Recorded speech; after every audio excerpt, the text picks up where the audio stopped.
जय हिंद साथियों, नमस्कार। आप सभी का एक बार फिर स्वागत है सैनिक समाचार इंडिया में एक नए और महत्वपूर्ण वीडियो के साथ। आप सभी को पता है कि प्री 2016 डिफेंस पेंशनर्स का भी इस वर्ष में माइग्रेशन शुरू हो चुका है। अब प्री 2016 डिफेंस पेंशनर्स का माइग्रेशन होने के बाद जब उनको यूज़र नेम और पासवर्ड मिल जाता है, इस वर्ष में लॉगिन करने के बाद फर्स्ट टाइम उनको पेंशन डाटा वेरिफिकेशन पूरा करना होता है। अब ये पेंशन डाटा वेरिफिकेशन करते समय पूरी की पूरी आपका जो पेंशन डाटा होता है वो रीड ओनली मोड में होता है, यानी आप उसको पढ़ सकते हो, देख सकते हो, लेकिन उसके अंदर कोई गलत डिटेल है या डिटेल अपडेट नहीं है तो आप पीडीवी कंप्लीट करते समय आप उसको एडिट और अपडेट नहीं कर सकते। उसके बाद में आपको ऑप्शन मिलता है मैनेज प्रोफाइल में जाने के बाद आप इन डिटेल्स को एडिट और अपडेट कर पाते हो। तो आज यहाँ पे जो हम बात कर रहे हैं वो बात कर रहे हैं आपके आधार नंबर को लेकर। सबसे इम्पोर्टेंट जो आपकी डिटेल होती है इस पर्स के प्रोफाइल में वो होता है आपका आधार नंबर, आपका मोबाइल नंबर और आपका पैन कार्ड नंबर। तीनों का अलग अलग जगह पर अलग अलग इम्पोर्टेंस है, लेकिन हर एक का इम्पोर्टेंस एक दूसरे से ज़्यादा है। और सबसे ज़्यादा आपका जो ज़रूरी है वो है कि आपका आधार नंबर, क्योंकि जैसे ही आपका इस वर्ष में माइग्रेशन हो जाएगा, आप पेंशन डाटा वेरिफिकेशन वगैरह सब कर लोगे, तो उसके बाद में आपको अपना लाइफ सर्टिफिकेट जमा करने की ज़रूरत होगी। जब आपका उसमें आधार नंबर अपडेट ही नहीं होगा तो आप कितने भी बार यदि लाइफ सर्टिफिकेट डिजिटली मोड से जमा कर दोगे तो ये इस पर्स द्वारा एक्सेप्ट नहीं किया जाएगा, यानी वो लिंक नहीं होगा। और लिंक तभी होगा जब आपका आधार नंबर करेक्टली उसमें अपडेट हो। तो आप जब मैनेज प्रोफाइल करते हो, मैनेज प्रोफाइल करने के दौरान आप देखते हो कि या तो आपका आधार नंबर गलत अपडेट किया हुआ है या फिर उसमें अपडेट है ही नहीं। तो आपके आधार नंबर को एडिट और अपडेट करने के दौरान जैसे ही आप अपना आधार नंबर वहाँ पे एंटर करते हो तो आपको एक एरर दिखाई देता है, आधार डेमोग्राफिक इंफॉर्मेशन वैलिडेशन फेल्ड। अब ये डेमोग्राफिक इंफॉर्मेशन क्या होती है इसी के बारे में मैं आपको बताऊंगा। आपने और भी कहीं से जानकारी ली होगी, लेकिन वो जानकारी आपको सही नहीं मिली है। आधार में डेमोग्राफिक डिटेल दो तरीके की होती है। एक होती है स्कैनिंग, जिसके अंदर आपने जब आधार कार्ड बनवाया होगा तो आपकी आँखों की, अंगूठे की और 8 अंगुलियों की स्कैनिंग की होगी, वो आधार के सर्वर में फीड है। और दूसरा जो आपका डेमोग्राफिक डिटेल में आता है वो आता है आपका नाम, आपका डेट ऑफ बर्थ और आपका जेंडर। इसके साथ साथ एड्रेस डिटेल वगैरह भी आती है, लेकिन वो इतनी इम्पोर्टेंस नहीं रखती है। तो यहाँ पे 3 चीज़ बहुत ही इम्पोर्टेंट है, आपका नाम, आपकी डेट ऑफ बर्थ और आपका जेंडर। अब इसी की वजह से आपको वहाँ पे एरर दिखाई देता है, यानी आपकी इन तीनों में से या तो कोई एक या फिर 2 या फिर पूरी ही डिटेल है जो आधार कार्ड के साथ में और इस पर्स के प्रोफाइल के साथ में मैच नहीं हो रही है। और यही कारण है कि आपको वहाँ पे एरर दिखाई देता है। अब मान लो कि आपके आधार कार्ड में नाम सही है, यानी आपके पीपीओ डिस्चार्ज बुक के अकॉर्डिंग आपके आधार कार्ड में नाम है, लेकिन इस पर्स में आपका पेंशन डाटा फीड करते समय आपका नाम सही नहीं अपडेट किया गया, तब तो आपको इस पर्स में अपडेट करवाना अपना नाम।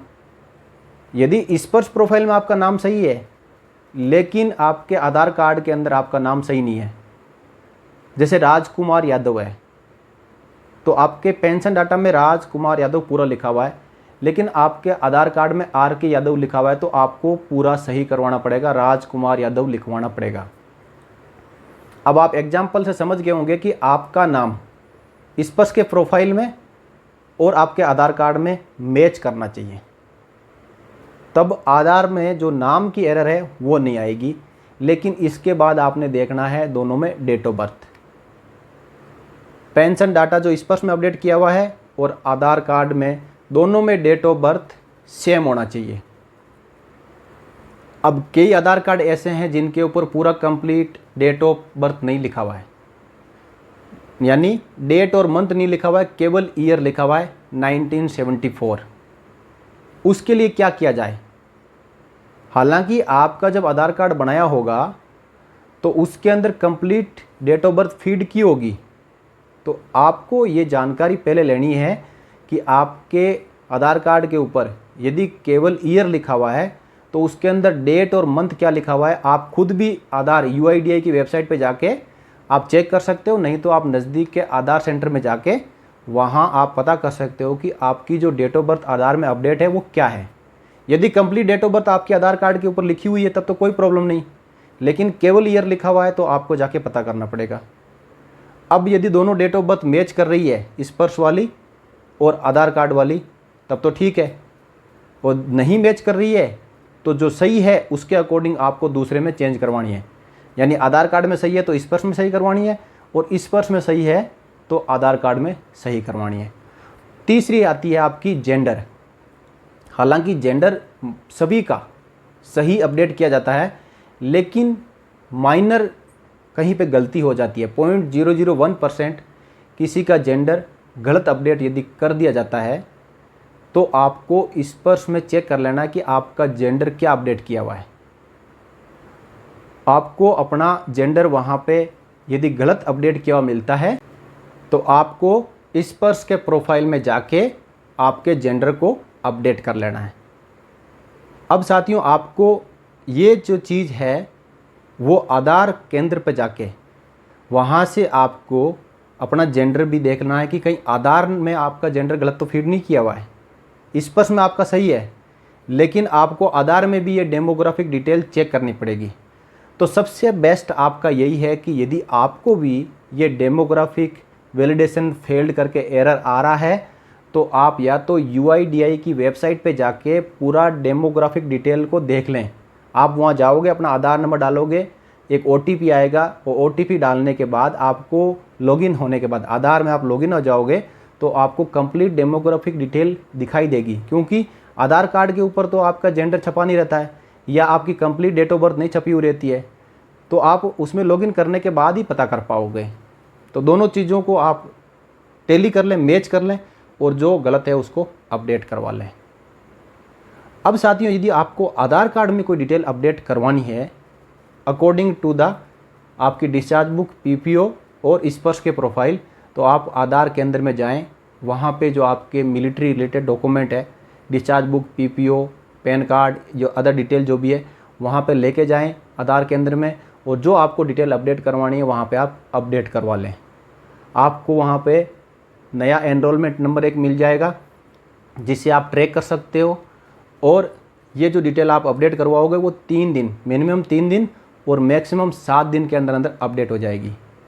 जब आपको आधार में अपडेट हो जाती है तो आप लेटेस्ट आधार नंबर को प्रिंट करवाओ, ऑनलाइन प्रिंट हो जाता है, और फिर अपना स्पर्श के प्रोफाइल में लॉगिन करके मैनेज प्रोफाइल में जाके अकॉर्डिंग टू द आधार आप डिटेल को मैच करो कि अब सही है कि नहीं है, और उसके बाद जब आधार नंबर डालोगे तो आपको ये वैलिडेशन का जो एरर है वो नहीं दिखाई देगा, और उसके बाद सक्सेसफुली आप अपना आधार नंबर फीड कर पाएंगे और आगे बढ़ पाएंगे। जो भी आपको अदर डिटेल अपडेट करनी है मैनेज प्रोफाइल के अंदर वो कर पाएंगे। तो ये प्रोसेस मैंने आपको यहाँ पे डेलिबरेटली समझाया है। यदि साथियों आपको जानकारी अच्छी लगी हो तो आप इस वीडियो को लाइक ज़रूर करना, और अभी आपको पता है कि 11.5 लाख में से 6.5 लाख डिफेंस पेंशनर्स का पहले माइग्रेशन हो चुका था, और अगस्त और सितंबर में लगभग 5-6 लाख डिफेंस पेंशनर का माइग्रेशन हुआ है, और उनमें से 20 से 30% डिफेंस पेंशनर्स को ये प्रॉब्लम आ रही है, जो आधार डेमोग्राफिक वैलिडेशन फेल्ड की प्रॉब्लम आ रही है, क्योंकि डाटा मिसमैच हो सकता है साथियों। तो आपका काम बनता है कि इस वीडियो को आप अपने सभी ग्रुप्स में, हर जगह, जो भी आपके कॉन्टेक्ट में डिफेंस पेंशनर है जिनको ये प्रॉब्लम आ रही है या नहीं आ रही है, आप शेयर ज़रूर कर दें, क्योंकि ये बहुत ही महत्वपूर्ण जानकारी है। इसके बारे में सभी को अभी अवेयरनेस नहीं है। आप शेयर करोगे तो उनको मदद मिलेगी, जानने को मिलेगा कि एरर क्यों आ रही है, ताकि वो अपनी डिटेल्स जहाँ इनकरेक्ट है वहाँ पे करेक्ट करवा लें और उसके बाद इस पर्स में आगे बढ़ लें। साथियों, कुल मिला के हमारा मुद्दा है कि हमारी पेंशन सही समय पे आती रहे, और यदि इस प्रकार की कार्रवाइयाँ समय पे नहीं होगी तो पेंशन बंद होने के बाद आप सभी को पता है कि एक एक्स सर्विसमैन का जो गुजारा है वो किस प्रकार होगा। तो आप भी सभी की पेंशन को सही समय पर सुचारू रूप से चलाने के लिए सहयोग कर सकते हैं, इस वीडियो को शेयर कर सकते हैं, और सैनिक समाचार इंडिया आगे भी आप सबके लिए इस प्रकार की अपडेट लेके आता रहेगा। इसके लिए आप चैनल को सब्सक्राइब करके बेल आइकन को प्रेस कर सकते हैं। जय हिंद, जय भारत, वंदे मातरम साथियों।